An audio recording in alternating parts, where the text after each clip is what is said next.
Before we talk about where we are, we must first remember from whence we came. Marty Schottenheimer brought winning football back to Kansas City and built what is now known as Chiefs Kingdom. We transitioned from a team built on its defense in the 90s to one of the most dominant offenses and return men in NFL history, led by Dick Vermeil. In 2012, a 2-14 Chiefs team displayed disastrous play on the field and turmoil off it.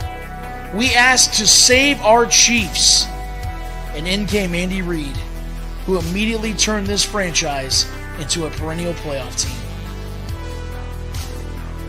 Then, on April 27, 2017, the Chiefs broke free from their journeyman quarterback restraints and drafted Patrick LeVon Mahomes. In 6 years with Patrick at the helm, we're back-to-back champs and a dynasty headed towards a three-peat. We are unrelenting for this city, these players, and this team. This is the show for the allies. Arrowhead Allies.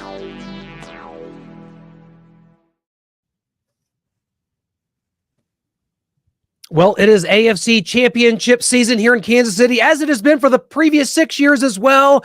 And to help us break it all down here on the show, it is our good friend, former Pittsburgh Steelers fullback, Merril Hoge is joining us once again. Merril, welcome to the show. Well, we meet again. Wasn't the beginning of the season that I was on this show at the very beginning? Wasn't Yeah, you must not have gotten your take of the Chiefs back then, because had to sit through that whole intro again, and you're still here, so you must not have had your fill just yet on these Chiefs. I like to relive the history and remember things. You're popping up. Marty Schottenheimer and I worked together for years at ESPN. I actually loved Marty Schottenheimer, and obviously Bill Cowher is a descendant of Marty Schottenheimer, played for Bill for several years, and so there's a lot of history there that I reflect on that have impacted not just the Chiefs but the league and a lot of other things. Nothing but good. The family there, the Chiefs, the Hunt family. I mean, you're talking about pillars of the National Football League, Mount Rushmore type of people. Absolutely. And Merril, we got a lot to talk about these Chiefs. But before we do, we got to talk about your Pittsburgh Steelers. A lot of talk about kind of what the future holds. Is it Russell Wilson, Justin Fields? Is it Aaron Rodgers at quarterback? And people inquiring if Mike Tomlin's available in trade. Steelers fans getting tired of being good but not good enough. What do you make of all this kind of swirling around Steelers Nation? Well, the one thing I was drafted by the Chief. So the Chief, if you think about the Rooneys, the Hunts, I mean, there's a lot of similarities, but let's go with when I was drafted there, the Chief was still alive. The Chief was the one that bought the Steelers way back in the day. And if you ever see that iconic guy with a cigar, that's the Chief. And then I played for Mr. Rooney. I grew up with Art Rooney, who's the president now, and the vice president is Dan Rooney Jr., which we all grew up together. I have great respect for that organization and the consistency that they have had, 3 coaches in roughly 60 years. And it's a stability of not overreacting. I mean, everything that you just mentioned, comes from the media and outside sources. And what I've always appreciated about the Rooneys, and really any good organization, Chiefs I'm sure have done this, and they've modeled in this manner too, is you got to sit, pull back, and reflect on things and assess. If it was just Mike Tomlin, well, it had been gone a long time ago. It's not just Mike Tomlin. There's a variety of things within an organization that need to get better, and we'll get better. The one thing that I think they're very good at is assessing those things and addressing them and building on them. When they have a head coach and they believe in their head coach, they always believe that the head coach can grow. And I've learned a lot from them on that perspective. And if you think a lot of organizations who haven't been in the playoffs for a long time, have never won a Super Bowl, they lack that consistency. They're always trying to win a championship by, restarting and rebooting every 3 or 4 years when things don't go well versus working through things. So I think there'll be a strong evaluation of everybody and everything. And then they'll press forward. Where they go with the quarterback, I think that is still unknown because there's some things that are outside your control with people. Russell Wilson can say he wants to come back. If he gets offered somewhere else, he can leave. It isn't like that. It's the Steelers' choice there. There's a lot of things that are outside their control. I think fans forget about. Is the draft some possibility? It's early in the draft, but you can clearly look at that and see is there. And I don't always think that you got to get a guy in the first round. I mean, history has shown there's a lot of good quarterbacks and championship quarterbacks that didn't go in the first round. So I think that you got to look at it from that perspective, and they will. But I don't think there's a panic, but they clearly know that things have to get better and some things have to change in order to do that. For sure. Merril Hoge, you're looking awesome, man. You don't look a day over 36. That's my age, which makes me feel awful. I need to go hit a treadmill immediately and lay off the macaroni salad. But nevertheless, man, good to have you back. We love having you on, man. It's always a great talk. We need to address the elephant in the room, man. Chiefs, Bills. This is the fourth time now Patrick Mahomes and Josh Allen are going to face in the postseason. That is second most behind only Peyton Manning and Tom Brady for two quarterbacks to face in the playoffs. So this is now an historic thing. But Patrick Mahomes so far has owned this bad boy. Josh Allen's played well, but Patrick's gotten the W every single time. I feel very confident that's going to continue to happen in this one. But I think the biggest reason why that is, Merril, is the fact that the Chiefs have a stronger nucleus of players in this matchup. They're also at home. They're more rested. But the Bills are going to come in this game, I think, feeling very, very confident about themselves because they also feel they've been wronged or doubted all season long. That's the first thing out of Josh Allen's mouth after the game of beating the Baltimore Ravens. Do you see it the same way? Do you see this matchup favoring one side or the other? How are you looking at this game right now in the middle of this week? Well, I always favor the champ until somebody beats the champ. It was interesting watching their journey this year and studying them. Everybody, they won all these close games. Guess what? All games are close in the National Football League. I don't know of no team that's in the playoffs or even out of the playoffs that were in the playoffs that blew everybody away, had 10-point leads, kept those 10-point leads, finished with 10-point leads. I used to laugh at them like, everybody's doing this. That's not abnormal. And it is the National Football League. You go look at your playoff game last week. I mean, I'll tell you what, the Texans played a really good football game. I mean, they defensively had some good things. I thought they had a great plan. They broke down a couple of times. Offensively, I thought they had moments where they were really dialed in and had some ways to attack Kansas City. Here's where ultimately the difference is with Kansas City and most teams. I'm going to say it's a cliche, but then I'm going to explain it. It's the little things. Okay, so let's take Patrick Kelce. I can't remember who was doing the game, but they're like, Patrick Kelce's. Travis Kelce's open all the time, and they forgot him one time on a bunch formation. Well, that's just by rule and assignment out of the bunch, they busted it mentally. Okay, Kelce happened to be the guy that ends up wide open, but remember the touchdown that he had? It almost looked like the linebacker, where Patrick Mahomes is falling and he throws the ball, and Kelce catches it in the end zone.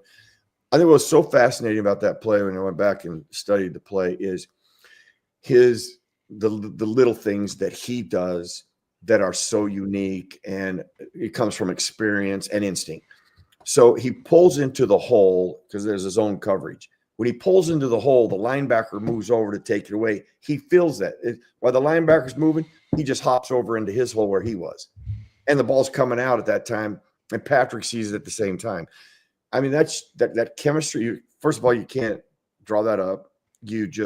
Those things happen based on the experience that players have. But those little subtle things to do those things. Most people would have sat in the hole and stayed in the hole. He sat in the hole, and as soon as he felt the linebacker coming, he jumped back over into the other hole. And Patrick Mahomes saw that at the same time. One time he's chipping, and all the formation is away from him. So instead of checking, helping and checking down and then dropping straight down, he goes across the field because he knows all the coverage is being carried by those three receivers. Like, he knows where to go and he knows where to fall into, where most people would have just dropped down in somewhat the meat of the coverage because they're on that side of the ball. So it's just all these little things that you watch them do that are the things that frustrate you on the other side that a lot of teams don't have. They don't have that seasoned experience that allows them to do that. Now, Now, that being said, I will say this, that Josh Allen has seasoned himself into those type of things. I mean, he is watching how they played the Ravens. Let's listen. I thought the Ravens would give you guys more of a headache than the Bills. Quite honestly, I thought the Ravens would win. But you can't predict turnovers. I mean, there's two things we'll talk about that make the difference in every game, and the Chiefs do this as good as anybody without being a real explosive offense or a dynamic offense that they've been in, say, the past when they've won Super Bowl. Here's the two things that they do that's most important if you're going to win consistently in the NFL. And I use this all the time because going back to Marty Schottenheimer, working with, first of all, I played for Chuck Noll and Bill Cowher, two Hall of Famers. I've worked with Bill Parcells, Bill Polian, Marty Schottenheimer, Tony Dungy, John Gruden, Jimmy Johnson. I mean, I could go on and on. And all of the conversations about how you control and win in the league is you got to control the tempo in the league consistently to win consistently, and you got to win the turnover battle. Like, if you do those two things, like, you got a chance every Sunday to win games. Well, there's a variety of ways, I think. Well, no, I don't think there's a variety of ways. The best way to control the game is really running the football, stopping the run, or you better have a quarterback that can make really good decisions that help you do that. And then you just can't turn the ball over. Josh Allen, I think in the past has hurt his team because he's tried to do too much. He's tried to do everything. And I think he's put a restraint on himself, even in the passing game. You know, how he'll check the ball down versus try to throw it in a spot that it's like a 50-50 shot, you know, and it's 1st and 10. Why do that? Check it down. I mean, he's matured as a player. I think that is something the Chiefs have not played yet. A mature Josh Allen. And then when you watch Patrick Mahomes, I mean, he does those things. Like the Texans, I said they did a really good job. There's probably 4 or 5 times in the game where they busted down how they were rushing their pass rushing lanes. And Patrick Mahomes killed them every time, you know, for first downs or chunks of yards. And you almost have to be mistake-free in order to beat them. And that's what it will take for the Bills. I mean, but the Chiefs can't turn the ball over either. They've got to be, but that's how they play. They play so good and they play so smart. And they have all those little instinctive, wise players. Even on the defensive side, they're a sound team.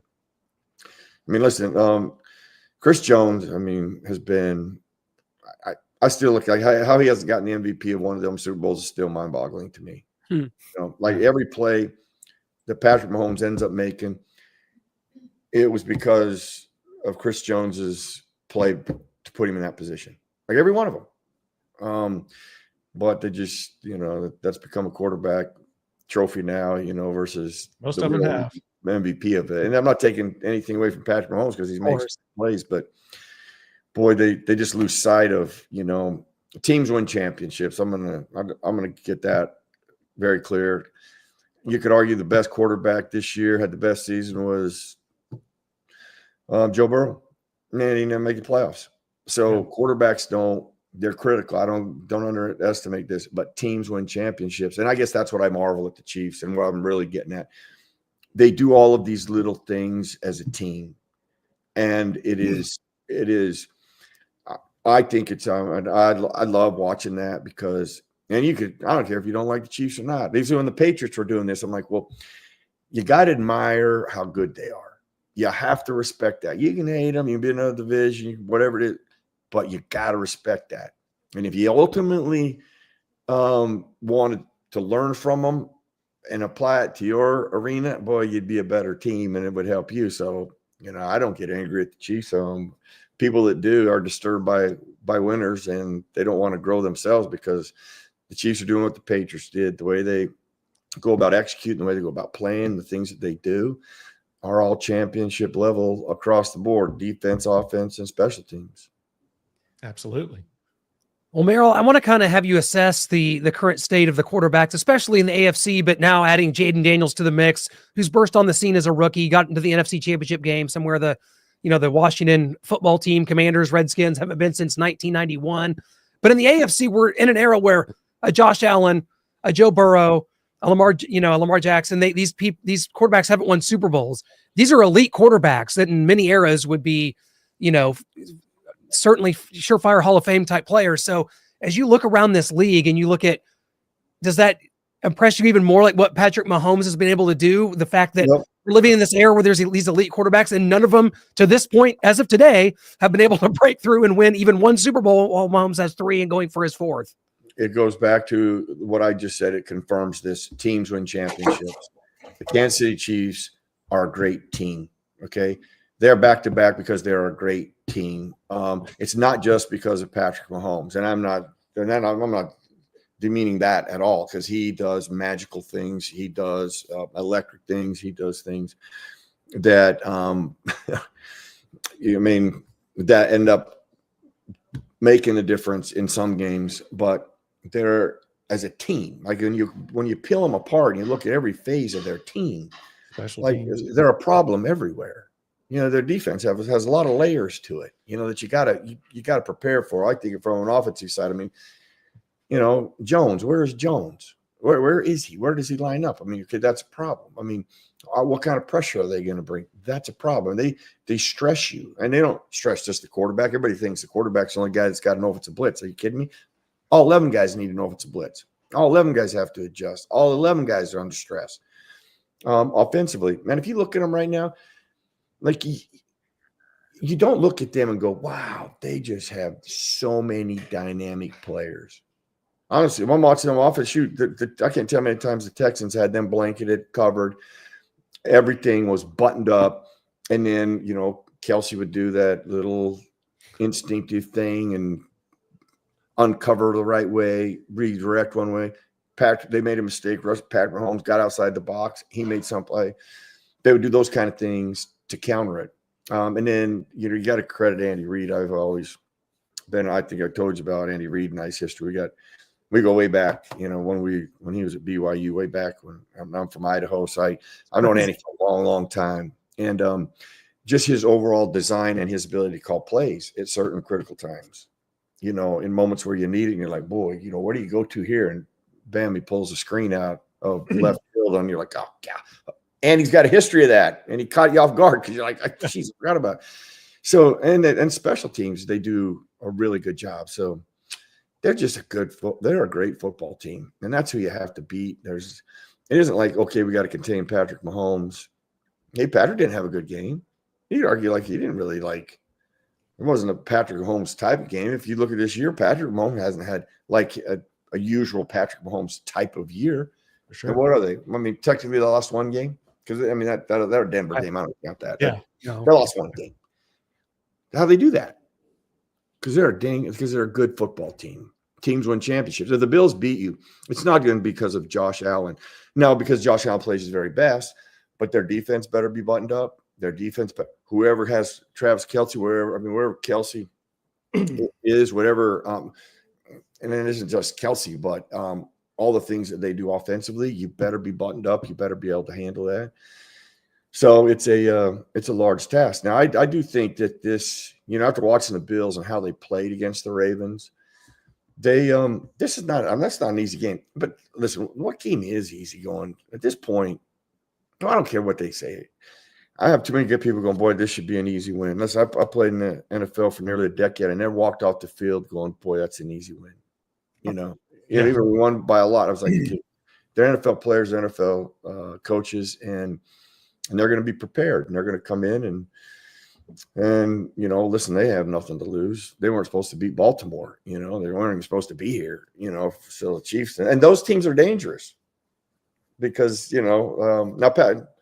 I'm sure Josh Allen will feel more pressure than anybody just because of the Patrick Mahomes, Josh Allen comparison that they keep drawing. And to your point, none of them keep winning. None of them win. Patrick wins everything. But I should say the Chiefs win everything. Patrick's just a part of that, and he's the quarterback of that team. But that's why those others struggle. They haven't been as good a team as the Chiefs has been, and the Chiefs just might do what's never been done. I think that's got to drive them. They are at the point now where, man, you can't worry about. To me, the Chiefs will be as ready as they've ever been ready. in this game. They will be locked in. Mm. Merril, it's always a pleasure to have you back here on Arrowhead Allies via Starcade Media. Thanks again. My pleasure. This Sunday, January 26, 2025, the Kansas City Chiefs will be hosting the Buffalo Bills for the AFC Championship game. That day is also your 60th birthday. So everybody give it up for Merril. The 60th birthday is this Sunday. Well, thank you. Somebody did their homework. You know what? It's funny you said that because you know what I used to dream of.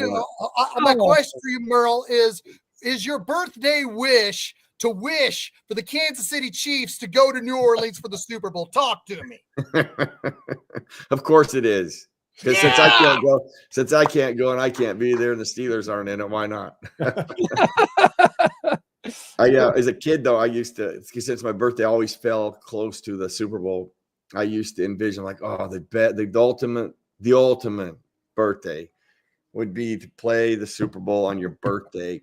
And I used to always envision being announced, like, you know, how they used to announce, you know, every player and now and where you're from. And as a kid, I used to think about that all the time on this time of year. I used to envision that happening as a kid, that my birthday would be played on a Super Bowl. And it was, I think there was a couple times it was, obviously I didn't play in it, but I think Super Bowl has been on my birthday.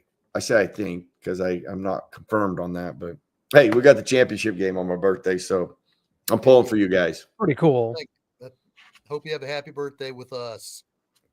Absolutely, bro. So do I. I hope the Chief Nation. Listen, at this point, you know, there's one team now that, you know, you mentioned the Commanders. I mean, what they have done and the kind of team that they have built is extraordinary. You know, like what's going to come out of the NFC, I don't think most people, you know, aside from maybe Philly, I think Philly, you know, once they got Saquon Barkley, you know, they kind of changed their team. They got back to what they were when they went to the Super Bowl and played you guys and lost. You know, obviously that wouldn't be a surprise, but it sure would be a surprise if Washington was. I wonder if Washington and Kansas City have ever met in a Super Bowl. I don't think so, right? They have not. Oh, yeah. I've never been in many, so sadly. Yeah. Just before the Mahomes era. How many of you guys been in total? Is it 5? 6, Packers, Vikings. Yep. And then we've won 3 and lost to the Bucks. So yeah. And then the Commanders have been in there as Redskins how many times? 91, 3, 87, 82, 72. Have they ever lost? They lost to the Dolphins' perfect season, and they lost to the Raiders. Yeah. Oh, that's right. Okay. So That's right. They beat the Dolphins in 82. They got the revenge 10 years later, but then lost to the Dolphins the year later. Then they went back in 87. Then they won in 91, and they haven't been back since 91. They went with Billy Kilmer, then 10 years later with Theismann, and then Theismann had a chance to repeat and didn't. And then they went again in 87 with Doug Williams. Yeah. And then they went and won it in Ripien in 91. We're trying to get our guy Theismann, man. He was at the Notre Dame championship game last night. So he was on our show last week, Joe Theismann. So we're trying to get him at least to finish his week off with a Commanders win, go to the Super Bowl. I mean, we got to get something for our good friend Joe Theismann. Well, that would be something, boy. The Chiefs and the Commanders would be Commanders and Chiefs. That would be an interesting Super Bowl. I would love to see the Chiefs and Redskins helmets next to each other. I'm sorry, that would have been iconic. That would be cool. Yeah, the Redskin helmet. Yeah, that would be wow. It's like maybe they'll bring it back for the Super Bowl. You never know. We're headed that direction. So yeah. What are they doing? And what is Trump doing now? What's it called? The reclamation. Freedom speech. He's doing all these. I love it, but what's he doing? Gosh dang it! Executive orders. Yeah, in an executive order, they got to be the Redskins when they play in the Super Bowl. There was some senator somewhere that was trying to bring it back. A Montana guy that was from the Blackfeet, that was trying to benefit the Blackfeet Indian tribe. So yeah, they're trying to get it back. At least the image, at least the to sell as a not to change the name, but which I would do that. I can't stand the Commander's name, so Yeah, I'm with you. We'd be remiss if we didn't bring up your book. It's kind of been the Chiefs' motto, or at least the media's motto for the Chiefs all season long. They're taking it from you. I don't know if you get any royalties on that, but everyone out here saying the Chiefs just find a way to win, and you found a way to win at life, and whether it's on or off the field. Yeah, well, first of all, I appreciate that, guys. I got challenged to write that book sitting in a chemotherapy chair. In fact, if there was a teacher of mine watching this show and they saw me that I'd written a book, they would probably pass out right now. They'd be like, there ain't no way that dude wrote a book. In fact, me writing a book should give hope to everybody that anything is possible in life. But a friend challenged me to write, what reason I shared that is because some of your darkest moments, or some of my darkest moments, is where I've found out the most about who I am, and the challenges. And sports has a way of bringing you, some moments where you just don't know, how you're going to get through things, how you're going to rebuild, how you're going to overcome things, how you're going to get back on track. And that's what I love about, especially football, is it's a team effort, and that's what I love about the game of life. I mean, individually we're strong, collectively we're powerful. And I love what you guys do, the energy you bring. And the Chiefs, I think it does, that find a way. Listen, I think everybody says find a way at some point during their time throughout the week. I mean, there's always something. Gosh, I gotta find a way. It's because find a way is really not that the way, but it's a commitment to yourself to do something to find that way. And find ways about what's possible for people, especially when they control their mind versus their mind controlling them.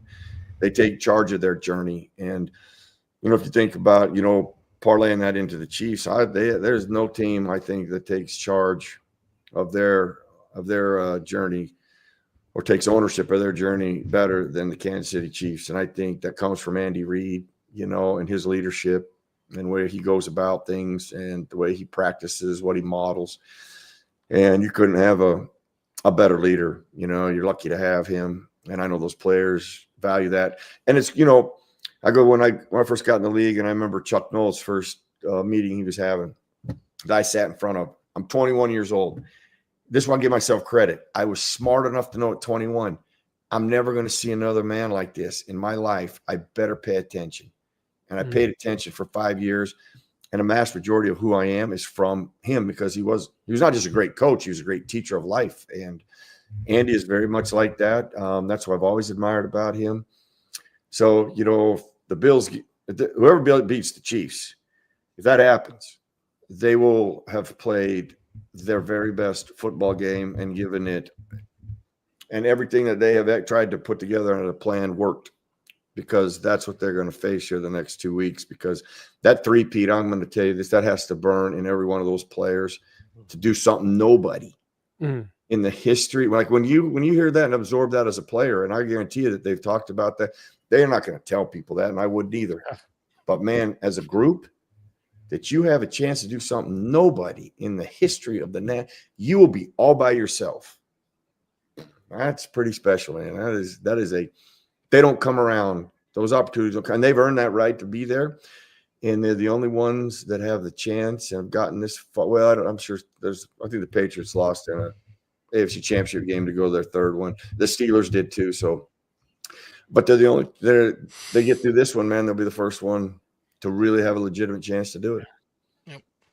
You're making me nervous, Merril. It's history right there, and we got one game to go, and I'm getting nervous. Well, I don't think it scares them. I think that I'm sharing that from an embracing aspect that these guys have won 2 Super Bowls. Do you know how easy it is to get complacent? And just like, geez, and fall to sleep. That right there keeps them awake. That creates attention. That you got something now that you didn't even have when you won your first one, and the one that now your second back-to-back one. You're only going to be in the same words with like the Steelers and the Patriots and whoever else has won back-to-backers. So you're a part of a group. Now you're going to be all by yourself. Ooh, something like that. Nice. It's going to be real nice. Merril, you're a special guy and a special guest. We are, regardless of this outcome, Noah and Chiefs. I are going to be down in New Orleans at Radio Row. We hope to see you down there again. Hope to have you on set with us once again, as we did last year down in New Orleans. It will be special, and just your presence and your, what you bring to the table and just your general outlook on life, football. It means everything, and we can't thank you enough, man. This is truly great. We're blessed to have some big games to look forward to, and that's just what life and football is all about. It all brings us together, man. So. Yeah. Well, Kansas City's got to be proud. They got a group of guys like you to keep that history. I'm telling you, that interaction, even though I saw it before, I'm like, I love that history. I'm like, gosh, dang, I remember some of the worst. Well, one of my last playoff games for the Steelers was in Kansas City. Yeah, the divisional playoff game. We talked about that last time. We all remember that like it was yesterday. I was 10 years old during that game. I was like, I can't win in Kansas City, man. I'm like, Kansas City. I love that place everywhere but the stadium. Yeah. Keep me out of there. Hey, Merril, real quick before we get out of here, man, I wanted to throw this in here because I told you last time you were on that you were one of my favorite guys back when you were on SportsCenter and on the ESPN shows. I just want to put it back out there because I'm not a guy that blows a lot of smoke. I just tell people the truth and how I feel about things. I just want to let you know, man, I miss seeing you on TV. I would love it if one day you would do it again. I don't know if that's in any way your desire or any way, shape, or form something you'd entertain again. But I'm just letting you know that the national media misses you, because if you watch it right now, they got a lot of guys out there that are just looking for reactions and getting people pissed, and it works on me a lot. I miss analytical work, man. I miss guys that are up there giving truth, talking from experience. That was something you always did. You called your shots about players coming out of the draft. You nailed it a lot of times. That's why I respect you, man. You stood your ground even when people were coming at you. I just wanted to throw that out there, man. We didn't get to talk about that a lot last time. I just want to say I appreciated your work back then, and you're still young enough to do it again if you ever wanted to put that tux back on, man. Well, let me just tell you this. I appreciate that. I honestly do. I am flattered by that and honored. I would love to, listen, ESPN decided, it's probably like 15 years ago that they were going to go from, because we had a meeting on this.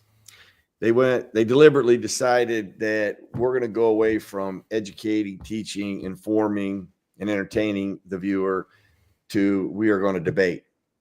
We're going to argue and debate. So like you're just going to make up stuff and have nothing. I mean, when they chose that, that's when I wanted out. They didn't hire me. They hired me to help educate and talk to people about football. And I had the one access that I still have today. That the second I don't have it, I'll never do TV or radio or any aspect of, again, is watching tape. If I can't watch tape, I can't tell the truth. I can't make a true evaluation and a fair evaluation. I'm not going to get on a show and go, oh, they stink. Geez, and even if they're great, well, why are they great? You got to be able to tell me why they're great. If they're not good, then why are they not good? And I've watched tape. I mean, since I started at 21 years old in the league, and I've watched it for 40 some years, and without it, I'm not smart enough to make up stuff, but it's unfortunate that they made that choice. But if I ever found a network that wanted to talk football and really wanted to give fans good football, I'd be back in it in a heartbeat. You've got a home here anytime, Merril. Man, you're the best. Thank you so much, man. And Happy enjoy birthday Sunday. Happy I early appreciate it, guys. Go Chiefs, man. You betcha. Absolutely. It's always an honor. MerrillHoge.com. Find a way. Thank you, guys. Be good. Absolutely. That was Merril Hoge. That was awesome. Love him. And, and I think, Lance, I'm glad you asked that at the end, because it brought to the root, I think, a lot of the problems that we have in sports media today. It really made me go down that kind of rabbit hole in my mind as he's describing that. And wow, that's a really honest and pertinent answer when we think about, but think about all the content we live off of every day. It pisses Chiefs off to see things like Dave Portnoy and these kind of things. Like, we live off this because Chiefs fans get triggered. People go nuts. It sparks a debate. But where is the actual analytics? Where's the analysis that used to just make us so hungry for this game? Edge NFL matchup, whether it be the sports reporters on ESPN, whether it be all those shows back then that really drew us in. And we're four different people. We're not casuals. We envelop everything we can about this game. And that's what Merril brought to the table. And that's why we like to have him on here. So Lance, that was a very pertinent. Yeah. Thank you for giving me that moment, man. I knew we were pressed against time, but I just needed to say that to him, because I feel that guys like him don't get that recognition enough for what they contributed to our younger years on ESPN and shows like that, because they absolutely did. He was one of the guys that made me want to speak my opinion, speak my truth, and be diligent and not just say things, but have things that backed it up. So thank you for giving me that time, man. He's sorely missed. He is sorely missed. Yes. That's why I get a lot of my information just from Lance and Clay Willer from Red Tribe Cinema on Twitter, as well as Starcade. It just seems like it's all hot takes. Who's all saying what against the Chiefs? I mean, I'm thinking, is that where we're at? We miss Merril Hoge. We miss the chalkboard breakdowns that he constantly broke down. Man, we need him back. Yeah, it was an era gone by. No, we were talking about it the other day too, man. Just not only that, but in broadcasting, we had Joe Theismann on last week. The Paul McGuire booth with him and Mike Patrick, and like how they used to just they would murder players and coaches. They just went after it in the middle of a broadcast. Everything is so fluffy, right? Is it not too fluffy and just like everyone's great? This person's the greatest we've ever seen. Josh Allen's an alien. It's like he ran a 1-yard touchdown. He's so unique. Wow, my guy. Josh Allen did something 97 other quarterbacks could do. Let's all hail praise. Oh my gosh. Yeah, that's what they do. That's what it's become. Now we have the greatest ever Mahomes. Now we have Nick Wright on TV, FS1. And Bach 87 is going to be at Arrowhead Sunday. First time back. Nice. Titans AFC Championship game. Cannot wait. So maybe you're good luck, Baca. So way to go, we're Baca. happy to have you there. And I just threw it up there real quick, but we got Seth Joiner, who an Eagles great and played a long time in this league, and even he has fallen victim to the narrative of the refs, and they're getting preferential treatment on calls. We talk about the integrity at NFL commish, at Chiefs, at NFL officiating, just somebody help me. I can't stand it anymore. I'm sure he's just scared about the Chiefs getting to the Super Bowl and beating his Eagles again. And Dave Portnoy over here, he's lost respect for the Chiefs. Mahomes flopping. I mean, there's like a freaking 20-minute reel on whether you want to look at TikTok, Facebook, Instagram, Twitter of Josh Allen flopping. Everyone does it. So they try to get the calls when they can. If you hate some of these calls and stuff, then you hate the rules that are in the game and you want those changed. And that's up for debate. But right now, those are the rules that's in the rule books, and the refs are calling it as they should. Can I say something? I had this discussion with a friend the other night about the calls and all the dialogue we're having across the nation right now, from the national pundit guys like Dave Portnoy to the average fan that's in the comments right now. If you really believe, let's just cut to the chase. If you truly believe that the games are rigged or fixed, or putting away for the Chiefs to win and to complete this three-peat and to do all these things for whatever reason y'all believe that the NFL is doing it for, guys like Portnoy and people like you should go ahead and do one thing and one thing only.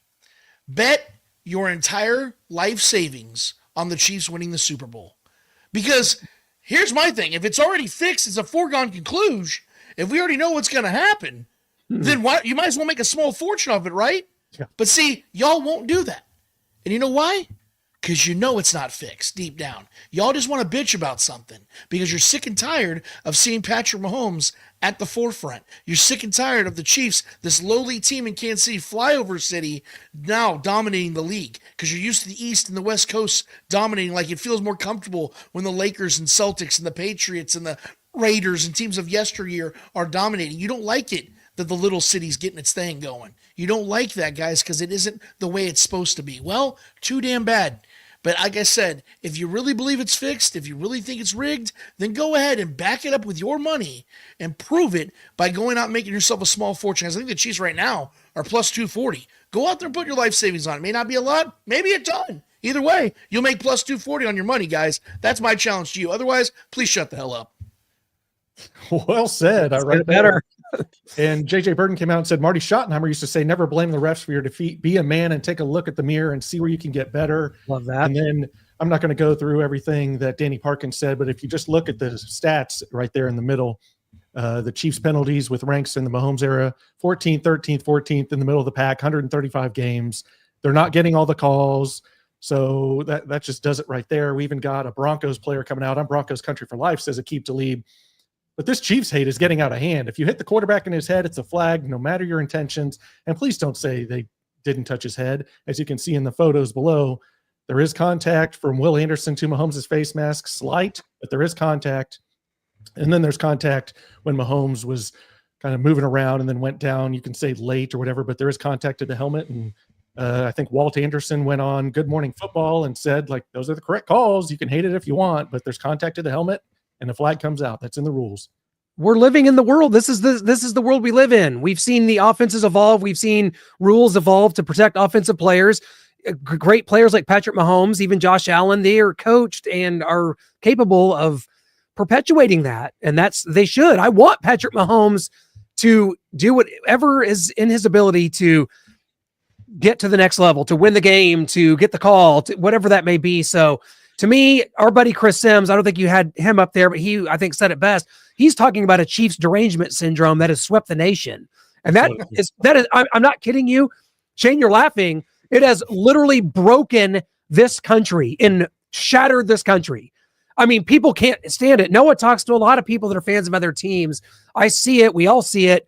They can't, it's hard to fathom this because we're in it and we live in it. We talk about becoming the villain. Well, it's way beyond that now, guys. Being the villain, that was 3 years ago. This country hates us. This is circling the city of Kansas City with pitchforks and knives, and Taylor Swift's here, and this is all too much, and we can't stand it. The reffing, it's all about, I'm telling you, Chiefs derangement syndrome is really has broken America. Well, Clint, let me ask you guys a question, because I put this tweet out here yesterday that I think what's happened is about 10 years ago, a lot of people, the large majority of fans, conceded to the fact that Tom Brady's the GOAT.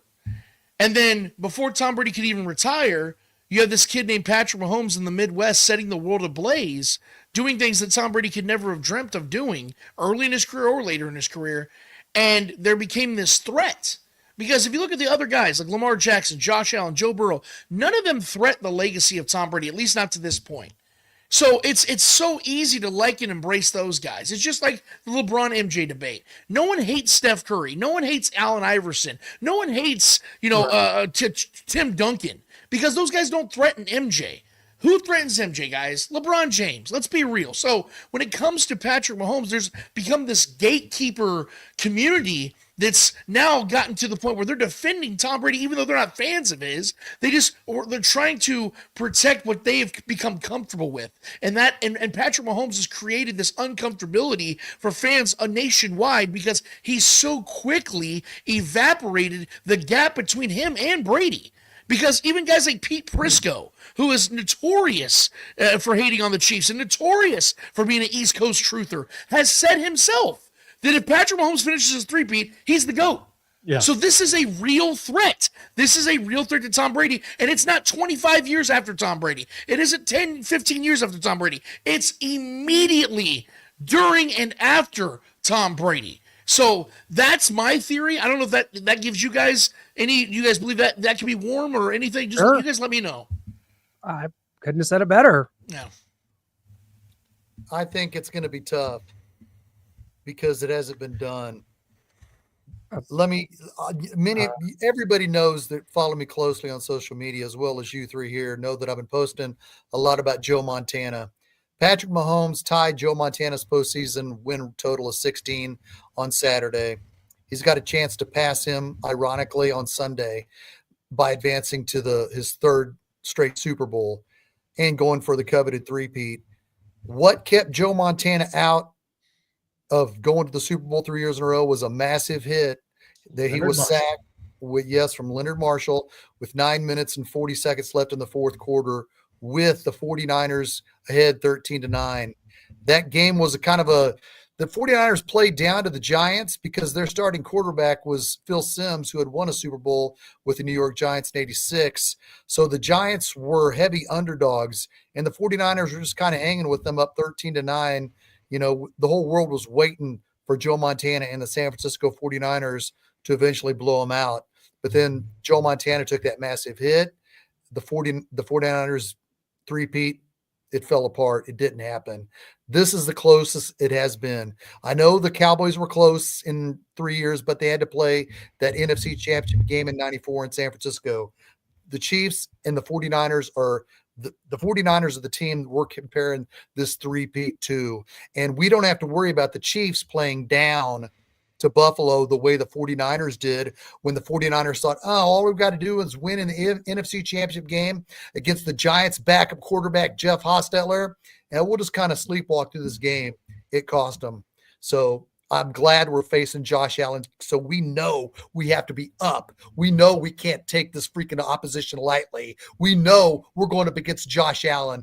So Bills know you're going to get the Kansas City Chiefs' best shot. We're coming after you. I might take Mitch Trubisky, but maybe that's just me. I don't know. We got Matt Ryan here who said they were at the game the last time the Chiefs and Bills played in Buffalo in the regular season, and they heard Mike Pennell say, "We'll see you again when it counts." So you know that didn't sit well with the Chiefs, that loss, and they know that when it counts, they're going to have their best effort. And we didn't have Isaiah Pacheco. We didn't have Charles Omenihu. We didn't have Jalen Watson. We didn't have Joe Tooney at left tackle. We didn't have Harrison Butker. Harrison Butker. That's right. And he performed well this past game. I was kind of worried about his kicks, but he looks like he's figured something out with that time off. So that's good news. And then Colin Saunders, he's a Saint, but he's still a Chief. He's always coming to our defense. And it's like, forget the Saints thing, this Chiefs thing. I'm with you guys in spirit and in heart. Bro, the Texans left the all-time leading playoffs receiver wide, booty butt naked open for 4 quarters, and yet the Chiefs needed those goals. Bro, then I forgot to mention them boys at 8 sacks. CJ couldn't even scratch his ass for a good second before he was getting sacked. That ain't nothing to do with the ref. You got to love Colin. Are you sure? I could have swore I saw the refs giving up those 8 sacks. I could have swore it was the refs' fault for the Texans only scoring 12 points. Refing. I could have swore it was a ref. Thanks, Clint. I could have swore it was there. I saw the ref block the field goal. They said that was Leo Chenal. I beg to differ, guys. I'm pretty sure that was the ref because they had to keep that winning streak intact for Patrick Mahomes and Clete Blakeman, guys. I don't know about you, but I saw the refs doing it. It was the Zebras that one ref came clearly around won that game for the It Chiefs. looked like Dustin Reed to others, but it was a ref. And then it was a ref. Another ref up in the middle, and he got his hand on it. Those damn Zebras, dude. What are you going to do with Foot Locker? You know what I mean? But we also have to listen to, just to kind of put a pin in this Texans thing, them talk about the refs, and then we'll move on to Buffalo when we come back. We knew going into this game, man, it was us versus everybody. Right? When I say everybody, it's everybody, all of whatever. Everybody, the naysayers, the doubt, right? Everybody. We knew it was going to be us against the refs going into this game. Yeah, those things are tough. I'm not going to go back and forth on what I thought was a call, what I thought wasn't a call, and it's one of those things you kind of know what's up before you even walk in the arena. And we got to be better and just being accountable and sound. And, some things, I think we had a couple calls that weren't called that I'm begging for, but at the same time, it is what it is. Like I can't argue with the ref and at the same time play football. I got to go and do my job. So, I would say, it's definitely some things that I would question, but at the same time, they're the professionals. They're getting paid to be refs, and, they did ultimately their best. And, but, this kind of thing, it's us against the world, when you're playing in these type of environments and games. Everybody know how it is playing up here. You can never leave it into the ref's hands, but, the whole world see, man, like, what it is, bro. But it is what it is, like I said, when it comes down to it, you can't never leave it into the ref's hands, man, and things like that, but it's all good, though. How do you only score 12 points in a playoff game, you may ask? Well, because before the game, you're like, refs, this is gonna stink. Oh, we're in trouble. I like CJ Stroud's subtle Christian answer to that. That was my favorite one. And that's a loser mentality. We saw this in Kansas City early in the Andy Reid era, where Travis Kelce, after the loss of the Steelers in 2016, talked about these refs shouldn't work at Foot Locker. That was a losing team. That was Alex Smith. That team wasn't going anywhere, and I think they were the 1 seed or the 2 that year. And so, that just shows you where this team, where the Chiefs are at versus the rest of these teams that have to manufacture this adversity and these refs, and it's Taylor Swift here. And when you do that, Noah, like you said, I think you're already beat. And for a team like the Texans, you can't afford that. You're done. You might as well have never gotten off the bus. So I had so much Let's respect go for about this. Going to this matchup, Trevor and I were talking on the Spoken podcast about how much respect we had for this Texans team. Even after the game when C.J. Stroud was out there, high-fiving even Chiefs fans and giving them his headband. And so I'm like, man, this is great. Yeah. I was giving that team a lot of credit. And then I hear this and, Clint, you're going to have to close your ears. YouTube, close your ears. That was some bitch shit. Straight up. That was some bitch shit. Yeah, it is. I mean, my God, dude, you have DeMeco Ryans, one of the up-and-coming coaches in the league, literally setting the foundation of just bitchery from his team to, you better just be prepared, guys, because the Rams are going to screw us. I mean, that's literally what he did. That is, like you said, that's perfect context, perfect reference about the 2016 Chiefs. That team that couldn't beat a team that kicked 6 field goals. Which, by the way, Shaggy nailed, by the way, in his prediction. He called that. I remember when he did. That's losers mentalities to the nth degree, man. And that shows you the difference between franchises like them and franchises like the Chiefs. I guarantee you, had the game been the complete opposite, where the Chiefs played that way and the Texans won the way the Chiefs did, you're not hearing Patrick Mahomes and Andy Reid talking like that, because they're a team that has won Super Bowls and knows how to gracefully lose. That is what I'm talking about, man. Just the absolute difference. It was so disappointing, man, because I had a lot of respect for that team going into that matchup. The grit and the way that team plays, and all they can do is blame the damn refs. Dude, y'all played like crap. It's not anyone's fault but yours that you guys played like crap. And you say leave it up to the refs. What call determined that game? Please show me. Yeah. Please show me the call. Y'all talked about the flop on the sideline. There wasn't even a flag on that. So don't sit here and tell me you can't leave it in the ref's hands, dog. You didn't leave it in the ref's hands, dog. You left it in your hands. You all took the L. So hold the L. Yes. I love that. Hold that L. The counterpoint that I've heard to that is just that Mahomes cried when Kadarius Toney was offsides. And so that's just the counterpoint that I've heard. And we post all these graphics and everything, and you get all the replies coming into your phone and notifications, and that's like the one I've heard coming back. And I feel like that was more Mahomes towards Kadarius Toney, but he couldn't just yell at Kadarius Toney, so he's yelling at Kadarius Toney, but actually aiming it towards the refs.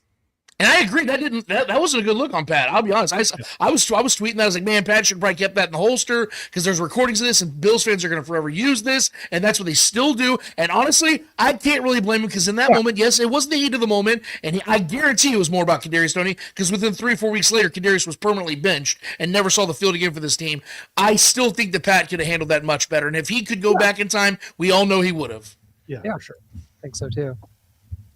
And just like, okay, people want to talk about the refs and penalties or whatever. And like, I'm going to do something that I'm worried about with the Bills, but it's not crying about the refs. If this stuff happens and it doesn't get called, then so be it. We got to be better than that. Just like the Texans have to be better than the calls that they think they didn't get or got that they shouldn't have, whatever. So just like I'm sure Sean McDermott's going to go to the refs before the game. Hey, watch Juwan Taylor. He jumps every time. Andy's going to have his things. Yep. And these are the 2 things that I think Andy's going to talk about and tell the refs before the game, hey, watch out for this. This is Dion Dawkins, and I've seen this 3 times this season, polling his running back forward, and it's not just Dion Dawkins, it's other linemen. I think Spencer Brown did against the Ravens. He gets in front of James Cook and pulls him forward. You're not allowed to do that. You can push, but they did it against the Niners later in the season, and then they did it against the Ravens, I saw as well. And then the next one is when they run these mesh routes. Oh, yeah.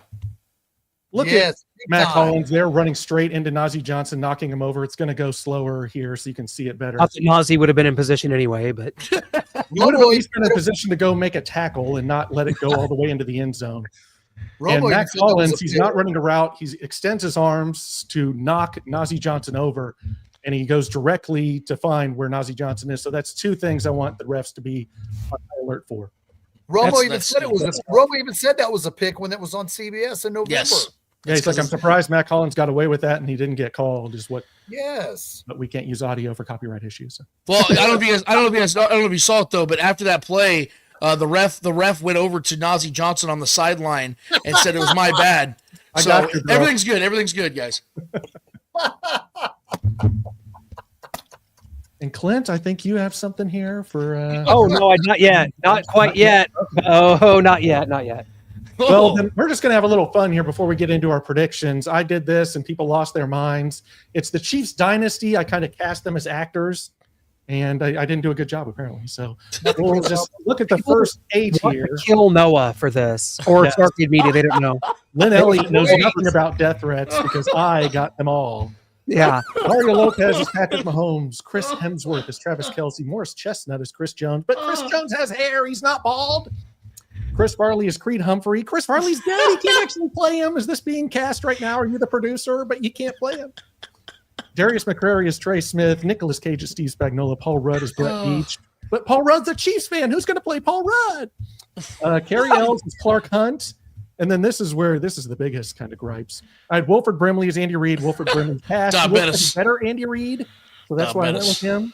But they all wanted Eric Stone Street, so I made it just for the people that They all have freaking flock. Just make it yourself, losers.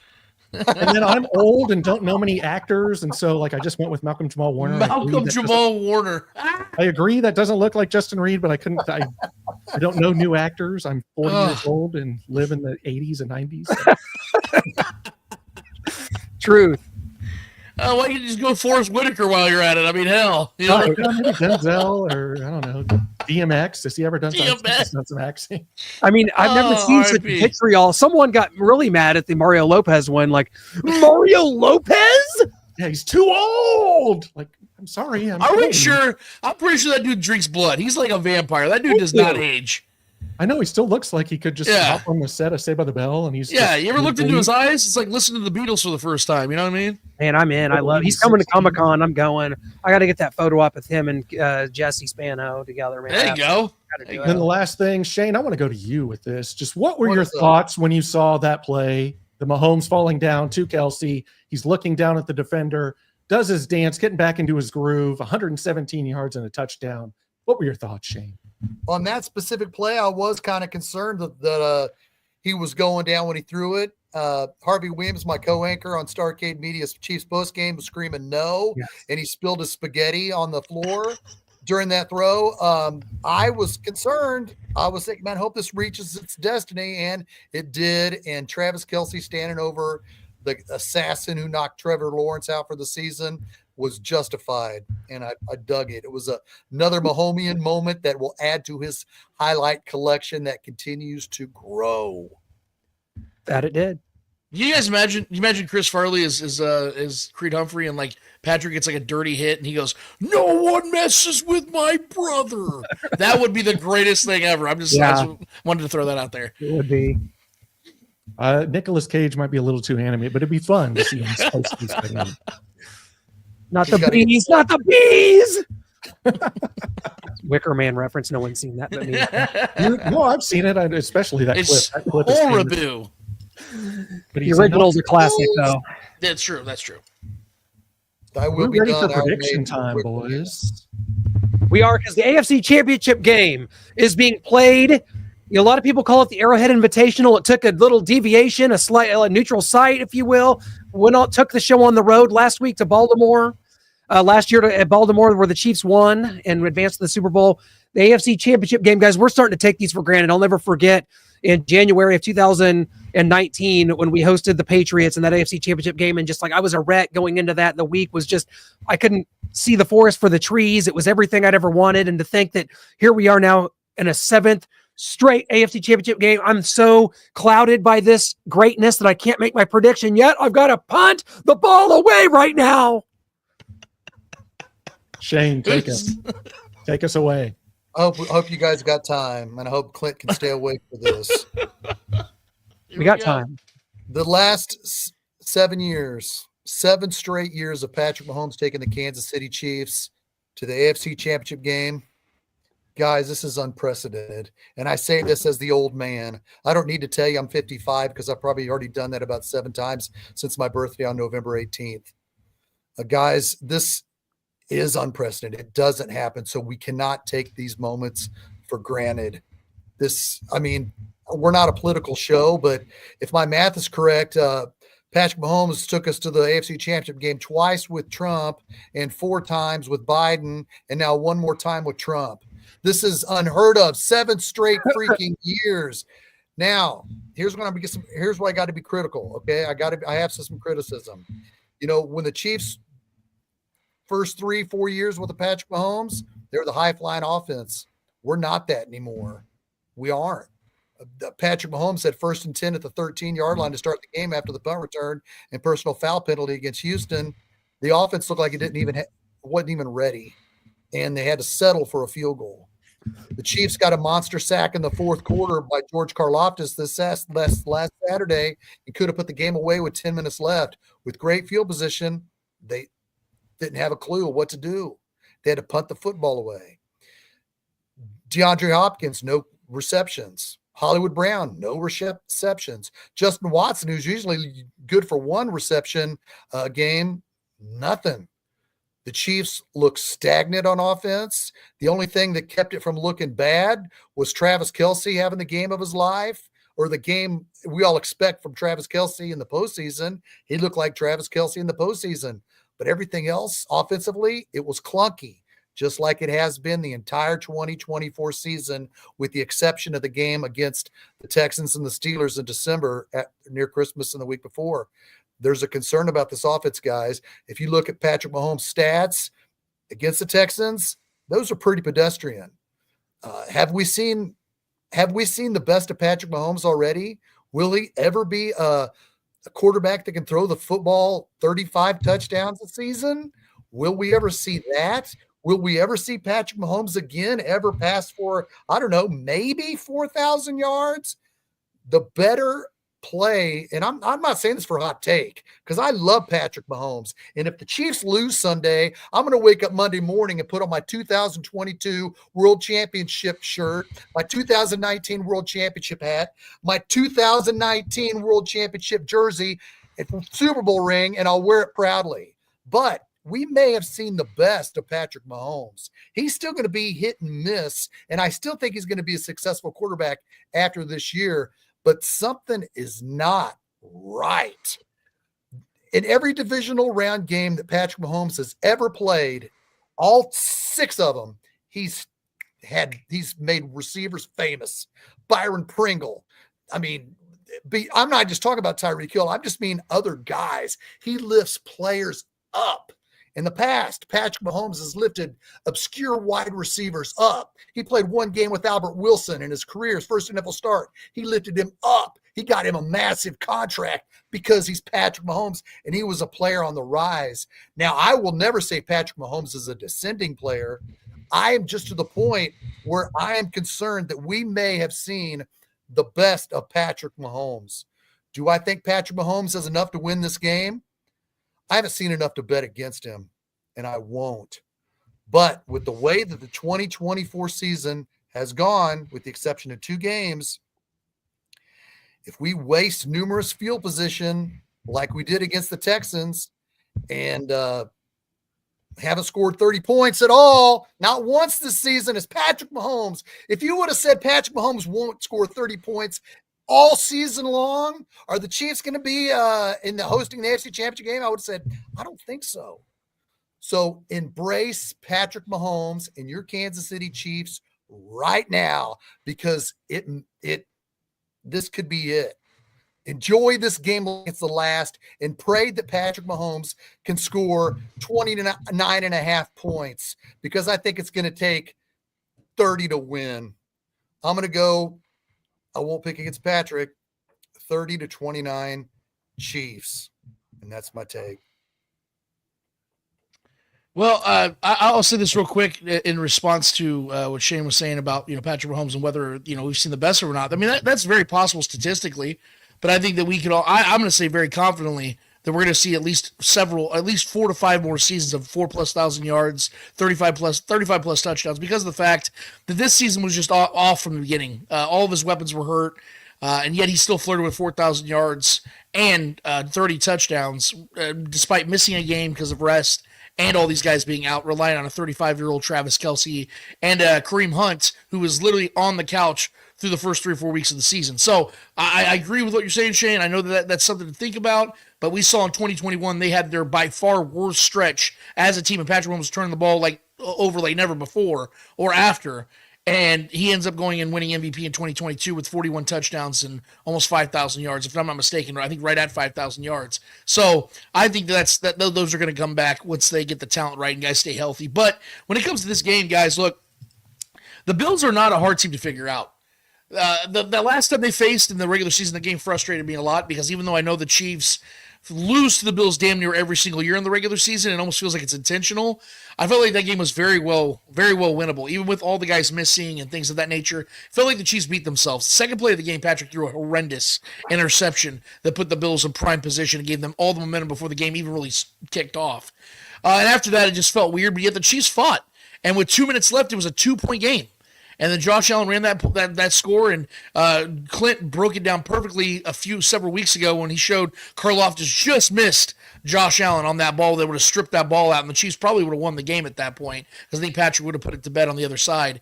I think this is the difference. That is the difference in games being won or lost. I think that is going to be turned in the Chiefs' favor this time because what the Chiefs haven't done since that game is turn the ball over. The Chiefs have 0 turnovers since that Bills game. 0. There have been 280 turnovers in the NFL since that game. The Chiefs have 0 of them. The Chiefs have fixed their problems. They are healthier than they've ever been all season. Whether we agree or disagree on the whole Joe Thuney at left tackle thing or not, the offensive line is playing better football, and that is all they need. As long as that offensive line gives Patrick Mahomes time, as long as Patrick Mahomes is playing like he's playing right now, maybe not statistically heroic, but doing the things he needs to do to give the defense a break and giving them opportunities to succeed and play with their ears pinned back and letting Karlaftis be the animal that he was and Chris Jones and those guys doing what they did against the Texans. You have to think, guys, that was the toughest defense the Chiefs are going to face all season, or all postseason against the Texans, at least when it comes to a front 7 attack. Hollywood Brown and D-Hop had 0 receptions.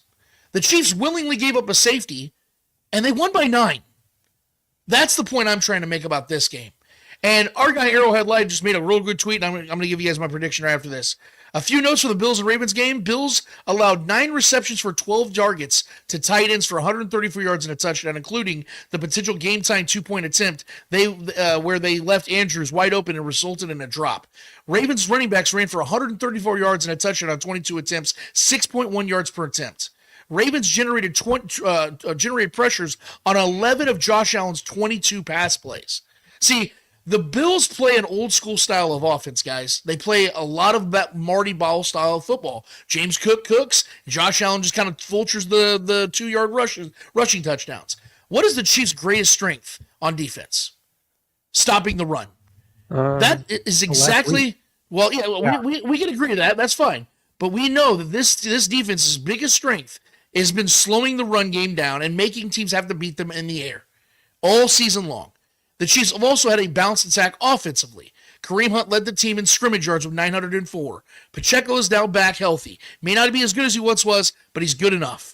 This is a game that I think stylistically may not be as favorable as it would have been against the Ravens. I actually disagree with Merril. I think the Ravens would have been a better game for the Chiefs advantage-wise, but I think this is the better storyline for the Chiefs to wrap up the three-peat, because we all know the Bills are the team that everybody fixates on whenever it's the team that can dethrone the Chiefs. It's always the Bills. People always bring them up. This is the perfect matchup for the Chiefs to do it, and if he goes 4-0 against the Bills, and how famous would that be? Because, as we all know, the Bills are a team that likes to lose 4 games in a row in big stakes like this. So I think it's very fitting that it's going to happen, and that's exactly what's going to happen in this game, guys. And I think the Chiefs are going to take care of business. It will be a close game. It will be a frustrating game. It'll be a time where we feel like maybe the Bills are going to get this one. But the Chiefs are going to put it on ice, boys and girls, because Patrick Mahomes is going to have a game-winning drive in this one. It will not be a Harrison Butker field goal. It'll be a game-winning touchdown from Patrick freaking Mahomes. Travis Kelce's having another big game, but D-Hop and Hollywood are having themselves a little bit of that share as well. I got the Chiefs winning this one 27-23. That's impossible. You couldn't have done it. You took the score there from me. So I got the Chiefs 27-23. But you have the two? You have the two? My bad. Yeah. No, it's all good. Just say some hyperbolic things and say cool things and then say the score. Oh, okay. Sorry. And scene. Okay. We've got James Cook that we got to worry about. We struggled against the Texans in the run game. The Bills can run the football. You worry about Derrick Henry. You worry about Saquon Barkley in the Super Bowl, those strong run games. The Bills' offensive line's playing great. They're playing physical. Spencer Brown at right tackle. Dion Dawkins at left tackle. McGovern in the middle. They've just got a really good solid 5 offensive linemen up there. So watch out for James Cook in the run game. We're going to have to be better than we were last week there. Hopefully Jalen Watson plays a lot more than he did against the Texans. Hopefully that's just because it was first week back. Najee Johnson cannot be on the field. Like I was talking about, watch the mesh routes from the Bills and how they do the pick plays, whether it's Dalton Kincaid, Dawson Knox, or Mac Hollins. They love to pick our corners off and let someone run free wide open. And other than that, I look for DeAndre Hopkins and Hollywood Brown to get really involved in this game, because last week, Lassiter and Stingley, you don't want to be throwing against those two corners out to your receivers a ton and throwing up 50-50 balls. So they were working the middle of the field. And just to kind of break this down, hey, yo, who's out here wanting to bet on the Buffalo Bills? No, boo. Now, who's here wanting to bet on the Kansas City Chiefs? One more for the bad guys. 27-23 Chiefs. Like the score. You guys, you're going to hear it all the rest of this week. It's only Tuesday, but when the predictions start, it's going to be the Chiefs against the world. The predictions are going to begin starting on Wednesday through Thursday and Friday, and it's going to madden you. You're going to look at the graphics that we post on Starcade Media, and you're going to say, shut up, stop posting this. This clown doesn't know. I think there's a hunger factor here. There's a lot of things where I feel like the walls are closing in on me. The way that the United States perceives this game, though, how much they want the Buffalo Bills to break through and Josh Allen. And I do feel like the walls are closing in, and like maybe this is the Bills' time. But for lack of a better way to put this, I'm going to go to my buddy, the Nature Boy Ric Flair, to explain just sort of how I feel, because no one can do it better than the Nature Boy. And pal, I'll kiss your boots if you can do it. But to be the man, you got to beat the man. And I'm saying, woo, right here. I'm the man. That's right, because the Bills, you're going to have to walk that aisle one more time. And like Merril Hoge said, you've got to knock the champ out. You've got to come in and beat this team, the kings of the NFL, the team that everybody hates, and you're going to have to do it at Arrowhead Stadium, and that still means something. And really, it sure inspired Noah. And so I have the Chiefs winning this in a very last-second situation, 27-24. And the Chiefs basically coming with Noah and I down to Nolans. We gone to Nolans. And, man, some of the quotes afterwards that were going to drive our content, I'm just already picturing it now. Travis Kelce on the stage, Taylor Swift down on the field, and embrace the pictures, the flowing, the money. Oh, baby, what a feeling. Where's Kevin Hart? I love it, man. I know one of you guys said you were nervous about scared of this game. I'll be honest with you guys. I've been absolutely pumped. The moment I saw the Ravens lost, I'm like, dude, I'm ready for the Bills. I want the storylines. I want this to be on NFL films one day. I want to reminisce on these things where they beat the Bills for a fourth time, because that's the cherry on top, man. Well, guys, it's all that's left. Like Marty Schottenheimer once said, there is no more time to talk. There is only time to achieve. And that's what is left in the holster for this Chiefs team, guys. So thank you for being with us, everyone on the stream, everyone in the comments. Chat was great tonight. Everything that we want them to do. And that's what we will continue to tell you to do, and you will just do it. Saturday morning on the Spoken on Starcade Media, and immediately after Chiefs Bills AFC Championship game, join Starcade Media once again for Shaggy Shane and Harvey Williams, and we will continue this celebration. Absolutely. The road to the three-peat goes through Arrowhead, and hopefully they meet us, and we know they will meet us down in Nolans as we go for history. We go for the ultimate dynasty. We go for the GOAT, and that's right. Go Chiefs!